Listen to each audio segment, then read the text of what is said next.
भावसप्तपदार्थाः तत्र द्रव्याणि पृथिव्यप्तेषु वायवाकाशकालदिकासामनां श्रीनवेव रूपरसगन्धस्पर्शसंख्यापरिमाणपृथक्त्वविभागसनीमोपपरत्वा परत्वा गुरुत्वा द्रवत्वा स्नेहशब्दबुद्धि सुखदुःखेच्छा द्वेषप्रयत्न धर्माधर्मसंस्काराः चतुर्विंशतिगुणाः उत्क्षेपणा पक्षेपणा आकुंचन प्रसारण गमनानि पंचकर्माणि परम परमं चेति विधं सामान्यं नित्यद्रव्य वृत्तयो विशेषा समनन्ता एव समवायस्वेक एव अभावश्चतुर्विधः प्रागभावः प्रध्वंसाभावः अत्यन्ताभावः अन्योन्याभावश्चेति तत्र गन्धवती पृथिवी सा द्विविधा नित्या नित्याश्च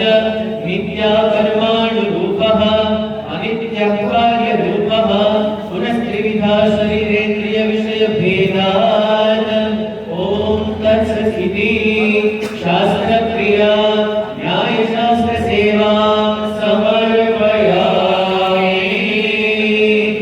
अथ पुराणपुरुषोत्तम सपरिवारश्री सीतालक्ष्मण हनुमत समेताय श्रीरामचन्द्र परब्रह्मणे प्रभो वचनामृत प्रिया वचनामृत सेवा अवधारय।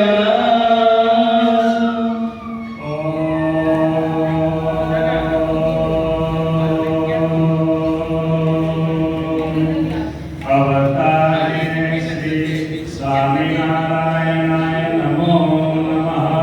श्री हरिकृष्णाय घनश्यामाय नीलकण्ठाय नमो नमः। श्री पुरुषोत्तमाय नमो नमः। स्वामीनारायण हरे संवाद 1874 माघ सुदी 14મી દિવસ સ્વામી શ્રી સહજાનંદજી મહારાજ શ્રી ગરડા મધ્યે દાદા ખાચરના દરબારમાં વિરાજમાન હતા અને સર્વે શ્વેત વસ્ત્ર ધારણ કર્યા હતા અને પોતાના ભારેન્દ્રિયના મુનિ તથા દેશ દેશના હરિભક્તની સભા ભરાઈને બેઠી હતી। પછી બ્રહ્માનંદ સ્વામીએ પ્રશ્ન પૂછ્યો છે, હે મહારાજ, વાસનાનું શું રૂપ છે?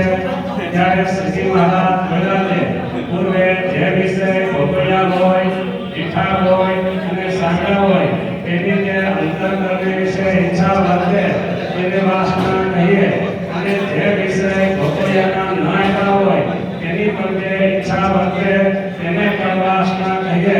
પછી મુક્તાનંદ સ્વામીએ પ્રશ્ન પૂછ્યો છે, હે મહારાજ, ભગવાન એકાંતિક ભક્તને કેને કહીએ?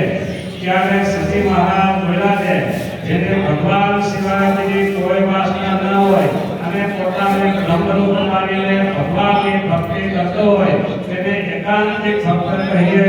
ઇતિ વચનામૃતમ એવી રીતે ગરડા પ્રથમ પ્રકરણનું 11મું